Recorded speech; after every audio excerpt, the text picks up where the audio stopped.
Hey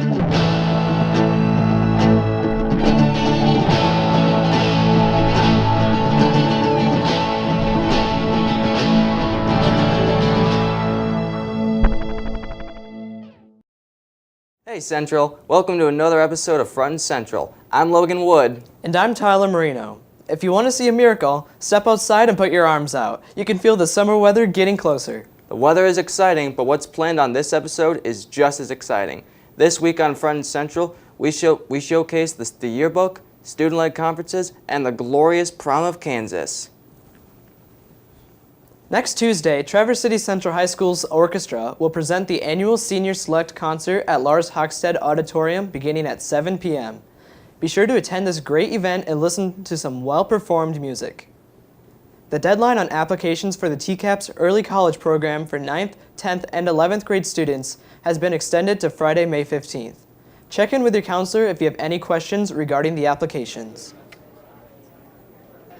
Last Thursday, students throughout the different class levels presented to their parents their student-led conferences. They also shared with their parents essays and other meaningful documents which showcase their thoughts and goals that they wish to achieve for the rest of their high school years. Well, it's helping him to think about his future, and it's going to be helping him to learn how to interview and get a job. And so he's going to be prepared so he can start really working hard on his schoolwork and get good grades so he can have a really good future. The benefit for students, for a lot of kids, they haven't had these conversations with their parents. So for some of them, this is a good time for them to finally sit down and have these conversations. Many of the kids have already had these conversations with their parents, but there have been a few kids that this has been a great experience for them, a good learning experience. There's a lot of different opportunities for kids through this process, but I think reflecting back on meaningful works each year and writing that essay, they have to reflect and think about where they are and whatnot. All right, this is Dan McGee with Front and Central. Student-led conferences were also a great way for students to feel comfortable with giving important presentations.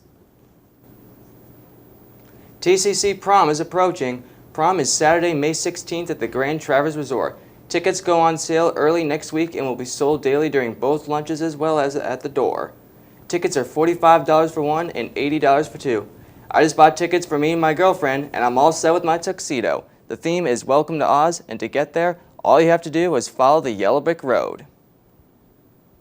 The Black and Gold Senior Issue is looking for seniors to submit an essay, 400 to 500 words, a piece of artwork, a cool photo. Anything that can be published is high school quality and school appropriate. Submissions are due by May 11th. All artwork can be dropped off in F-158 and essays can be shared on Google Docs with Tim McDonald for editing. The third annual Mother's Day 5K event is taking place this Sunday. It is a great way to celebrate Mother's Day while getting some exercise in the great weather. If you are looking for more information on this great event, you can find out more about it on the Central High School website. Last week, Student Senate hosted Scrag, an event where students participated in basketball, FIFA tournaments, video games, and Glow Dodgeball. What a crazy time. Every year, the most important book ever is produced with pictures of every student and staff member. Here's John with more on the Central Yearbook. This is Jonathan Felton reporting for Front and Central. You can see the yearbook staff all throughout the halls, getting interviews, quotes, and setting up photo shoots for the various clubs we have here at Central. That tends to boil down to quite a bit of deadlines. Deadlines are, they're what we're here to do. We're here to complete them. We're here to get everything in. And it's something that just kind of looms over you for a month. You know it's going to happen. Our deadlines aren't necessarily the same as everyone else's. We have a few extras in there. I wouldn't say it's more stressful, but it's a lot more challenging because you have to make sure you have all of the copy, which is all like the artwork and stuff for the ads, and I think rounding that up makes it a lot harder. I don't lose sleep over it or anything, but there's definitely days where I'm like, oh my gosh, yearbook, so overwhelmed. But it's just so much fun that it works out. And while this class does have its laughs, you probably aren't thinking about the financial side. Our business girls, though, they are in another corner of the class doing stuff that we all just cannot comprehend. So we deal with all of the baby pics ads and the business ads and yearbook sales. We design ads and we talk to the business owners and the parents if there's any like questions or whatever, and we worked like one-on-one with them with their wants and stuff for the ads. And then after all ads are sold, we deal with invoices and deposits and all that kind of stuff. This class is often equated to an AP level class, which is student run. And while doing so, these students are building up quite a collection of skills. So we have a lot of talent. It's, again, student run, and these students are leaders, and they're preparing to be leaders in their post-secondary setting. I'm sure many of them, or at least a handful of them, will go into some kind of journalistic or production-based careers where they can take these skills and apply them in a real-world setting.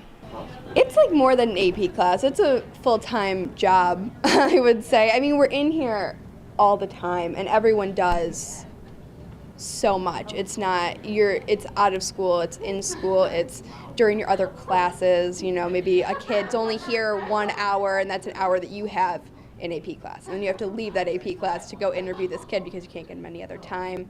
And I think it's really cool that we get to like pretty much teach each other, and I think it allows a different perspective. It's not just like a teacher handing out assignments. And I think everyone in yearbook has like different skills that they're best at. And so being able to contribute that to the whole book as like a group is really, really well-rounded. Yeah, we all feed off of each other's talents. this year, it was really a lot of personal growth. I mean, you have a room full of people pushing you to do your best, I would say. And they have done their best. Receiving awards from MIPA should pretty much say it all. I have been Jonathan Felton, reporting for Front and Central. I hope my yearbook photo turned out great. I still had braces in mine, dude. I looked gross. Nah, bro, you look fine. Oh, gracias, senor. Alex, you couldn't have to do sports, though. Oh, yeah.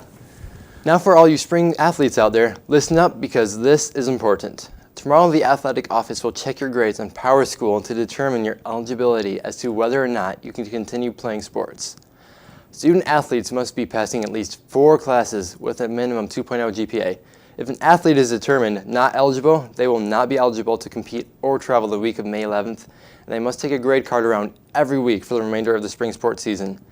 Athletes currently on weekly grade cards will continue for the remainder of the season, regardless of this mid-mark check. Told you that was important. Tuesday, the girls' tennis team swept TC West 8-0 in a Big North Conference dual meet out west. The Lady Trojans are now ranked number 4 in Division I, and tomorrow they play Cadillac. Good luck and good job, Lady Trojans. The Trojan baseball team dropped a pair of games to TC West Tuesday. Max Ludka tossed a 3-hit shutout for the Titans in Game 1, and the Trojans were on the short end of a 10-2 score in the second game. Unfortunately, the TCC JV squad dropped both games to West as well.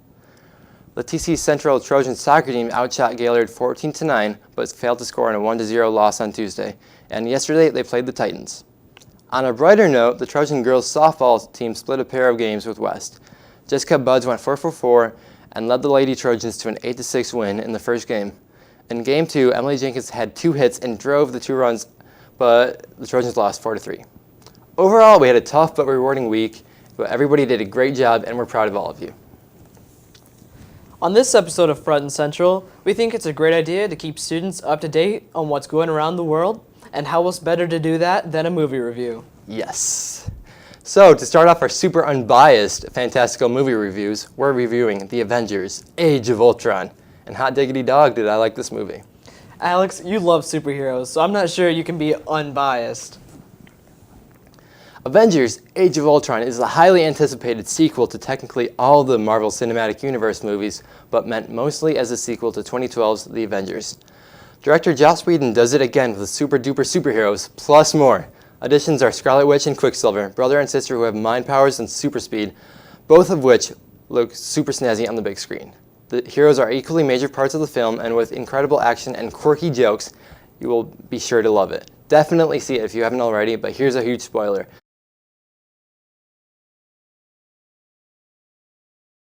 Snap. That's insane. So, Tyler, when are you going to see it? You just ruined the movie for me. Why would I go see it? Actually, he didn't see a whole lot. I saw the whole thing. You actually forgot the part when Tony actually... Stop it, guys. T, right now, you need to come down into his house.